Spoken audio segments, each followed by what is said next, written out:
Next question on declared condition is f(x) is of the type x minus pi and pi minus x दो parts में divide है again function but limits की हैं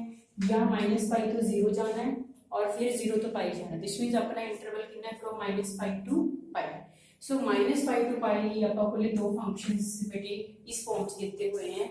and we have to find sum of series for x equal to 0 और भी कोई point हो सकता है पाई हो सकता है माइनस पाई हो सकता है so we are discussing for x equal to 0 again firstly we write Fourier series then we find a naught an bn so Fourier series ਦੇ ਵਿੱਚ a naught by 2 an cos nx bn sin nx बेटे पे अपने को ला के firstly we find a naught but now we have to start from minus pi to pi fx then जो इसमें break कितना minus pi to 0 गए 0 तो pi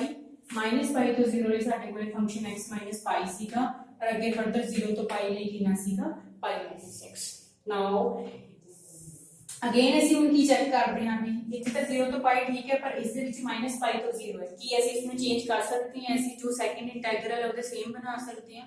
ਤਾਂ ਅਸੀਂ ਕੀ ਕਰ ਰਹੇ ਹਾਂ ਵੀ ਆਪਣੇ ਡਿਫਰੈਂਟ ਕੀ ਹੈ ਇੱਕ 네ਗੇਟਿਵ ਸਾਈਨ ਆਪਾਂ ਨੂੰ ਡਿਫਰੈਂਟ ਲੱਗ ਰਿਹਾ ਹੈ ਕਿ ਅਗਰ ਅਸੀਂ x -t ਦੀ ਫਾਰਮ ਅਗਰ ਇਹਨੇ ਸਬਸਟੀਟਿਊਟ ਕਰ ਦਈਏ कि अपना इंटीग्रल उस तरह बनते हैं अपने करके देख रहे हैं बेटे now dx equal to -dt then limits of integration when x equal to -pi when x equal to 0 ਜਦੋਂ x ਨੂੰ ਉਰੇ -pi ਕੀਤਾ ਜਦੋਂ x ਨੂੰ ਉਰੇ 0 ਕੀਤਾ 0 ਕਰਨ ਤੇ t 0 ਹੀ ਆ ਗਿਆ ਪਰ ਜਦੋਂ x ਨੂੰ -pi ਕੀਤਾ 네ਗੇਟਿਵ ਸਾਈਨ ਕੈਂਸਲ ਤੇ t ਦੀ ਵੈਲਿਊ pi आ गई लिमिट्स ऑफ इंटीग्रेशन चेंज हो गई now this integral become -pi ਤੇ pi आया और 0 ਤੇ 0 ही आया बेटे अपना और x की वैल्यू आपको को ये -t प्लस -pi और dx की वैल्यू है dt विद नेगेटिव साइन और जो पिछली टर्म है वो है ਹੁਣ ਇਸ ਦੇ ਵਿੱਚ ਅਸੀਂ ਕੀ ਕਰ ਰਹੇ ਹਾਂ you can check the limits ਆਪਣੀ 0 ਪਾਈ ਸੇਮ ਆ ਗਈ ਪਰ ਫਰਕ ਕੀ ਹੈ ਵੀ ਇੱਥੇ 0 ਉੱਪਰ ਆ ਰਹੀ ਹੈ ਔਰ ਪਾਈ ਨੀਚੇ ਤਾਂ ਆਪਾਂ ਲਿਮਿਟਸ ਆਫ ਇੰਟੀਗ੍ਰੇਸ਼ਨ ਚੇਂਜ ਕਰ ਸਕਦੇ ਹਾਂ ਪਰ ਇੱਕ 네ਗੇਟਿਵ ਸਾਈਨ ਇੰਟਰੋਡਿਊਸ ਕਰਨਾ ਪਏਗਾ ਸੋ ਆਪਾਂ 네ਗੇਟਿਵ ਸਾਈਨ ਇੰਟਰੋਡਿਊਸ ਕਰਤਾ ਜਿਹਦੇ ਨਾਲ ਇਹ 0 ਤੋਂ ਪਾਈ ਬਣ ਗਈ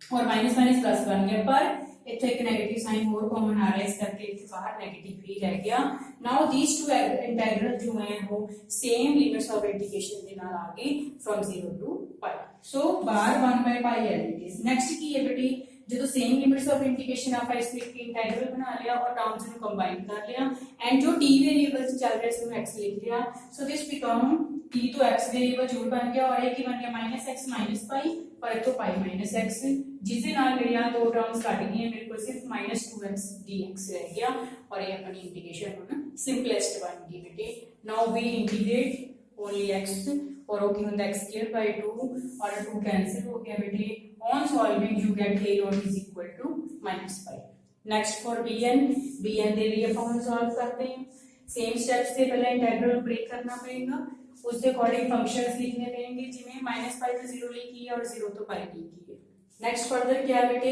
सेम सब्स्टिट्यूशन जो ਆਪਾਂ ਇੱਥੇ ਕੀਤੀ ਸੀ ਬਿਲਕੁਲ ਸੇਮ ਸਟੈਪ ਸੇ ਕਰਾਂਗੇ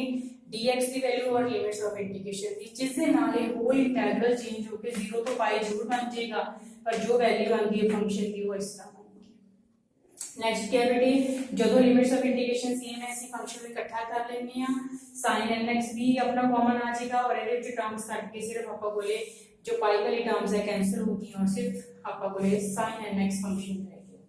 नाउ नेक्स्ट फंक्शन क्या है बेटी sin nx की अपन इंटीग्रेशन करते हैं that is -cos nx and limits of integration substitute करते हैं और आपका बोले कि आ गया cos nx और यदि -1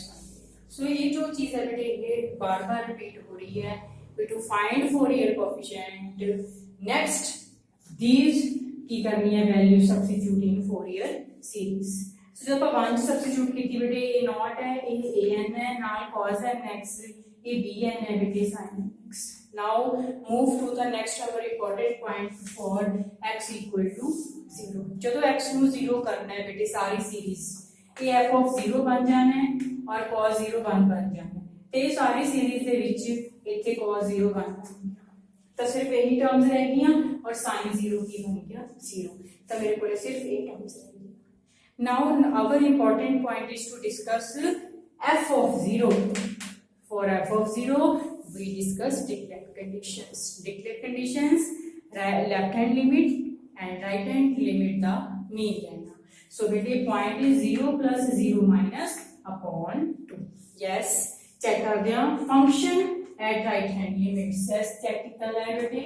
0 प्लस हो गया तो फंक्शन मेरा कितना है इथे पाई माइनस एक्स। सो मेरा पूरे फंक्शन कितना है pi minus x but value of x is 0 so only I am left with pi। Next 0 minus ਹੁਣ 0 माइनस वास्ते बेटे देखो ये फंक्शन आ गया this function is x minus pi, this is x minus pi function value but the value of x is बेटे 0। now I am substituting here 0 so we are left with only minus pi। so is the pi और is the minus pi आ गया but ये अंदर ही 0 बन गए जिसमें upon 2 का कोई फर्क नहीं था। Again we have f of 0 is equal to 0। so की कंक्लूजन है we have to be find करनी है भी लेफ्ट हैंड और राइट हैंड लिमिट के फंक्शनल वैल्यू की है देन उस फंक्शन ਦੇ ਵਿੱਚ ਜਿੱਥੇ ਆਪਣਾ ਵੇਰੀਏਬਲ ਆ ਰਿਹਾ ਉੱਥੇ ਉਹ ਪੁਆਇੰਟ ਸਬਸਟੀट्यूट करना है। पहला फंक्शन देखना है देन उस पॉइंट पे उसमें वैल्यू सब्स्टिट्यूट करनी है और ਉਸ ਤੋਂ ਬਾਅਦ ਉਹਨਾਂ ਦਾ ਆਪਾਂ ਨੇ ਕੀ ਲੈਣਾ ਬੇਟੀ ਮੀਨ और देन लास्ट स्टेप ਕੀ ਹੈ ਆਪਾਂ ਇੱਥੇ ਉਸ f of 0 ਦੀ ਵੈल्यू ਸਬਸਟੀट्यूट ਕਰ ਦਾਂਗੇ 0 ਐਂਡ ਜੋ ਸਮੀਸ਼ਨ ਓਪਨ ਕੀਤਾ ਹੈ ਜਾਂ ਜੋ ਕੈਲਕੂਲੇਸ਼ਨ ਹੈ ਉਹ ਆਪਾਂ ਉਸ ਦੇ ਅਕੋਰਡਿੰਗ ਕਰਨਾ। ਸੋ ਇਹ ਇੰਪੋਰਟੈਂਟ ਕੀ ਹੈ ਕਿ ਡਿਕਲੇਅਰ ਕੰਡੀਸ਼ਨਸ ਕਿਵੇਂ ਕਰਨੀ। ਇਸੇ ਤਰ੍ਹਾਂ ਹੋ ਸਕਦਾ ਪਾਈ ਪੁਆਇੰਟ ਤੇ ਡਿਸਕਸ ਕੀਤਾ ਹੋਏ ਮਾਈਨਸ ਪਾਈ ਤੇ ਸੋ ਪਾਈ ਪੁਆਇੰਟ ਲਈ ਵੀ ਅਗਰ ਤੁਸੀਂ ਡਿਸਕਸ ਕਰਦੇ ਹੋ ਤੁਸੀਂ ਚੈੱਕ ਕਰ ਸਕਦੇ ਹੋ ਫੰਕਸ਼ਨ ਦਾ ਥੋੜੇ ਇਸ ਤੇ ਕਿਵੇਂ ਆਣਗੇ according to that pi plus ਆ ਰਿਹਾ ਹੈ then you take this function and then substitute x equal to उसके अकॉर्डिंग ही ऐसे x की सब्स्टिट्यूट करेंगे pi because when we are discussing here ਆਪਾਂ x इक्वल टू 0 डिस्कस ਕੀਤਾ ਸੀ ਉੱਥੇ x इक्वल टू पॉइंट जो पॉइंट ही पाई डिस्कस ਕੀਤਾ ਹੈ ਤਾਂ ਵੈਲਿਊ ਉੱਥੇ ਜਿੱਥੇ ਹੁਣ ਆਪਾਂ x ਦੀ ਜਗ੍ਹਾ 0 ਕਰਿਆ ਸੀ ਤੇ ਪਾਈ ਸਬਸਟੀट्यूट ਕਰਾਂਗੇ। ਸੋ x ਦੀ ਵੈਲਿਊ ਤੇ ਪਾਈ ਸਬਸਟੀट्यूट ਕੀਤੀ ਜਾਏਗੀ। ਸਪੋਜ਼ ਇੱਥੇ ਹੀ ਆਪਾਂ ਕਰਦੇ ਤਾਂ ਪਾਈ माइनस पाई बन जाएगा और 0 बन जाएगा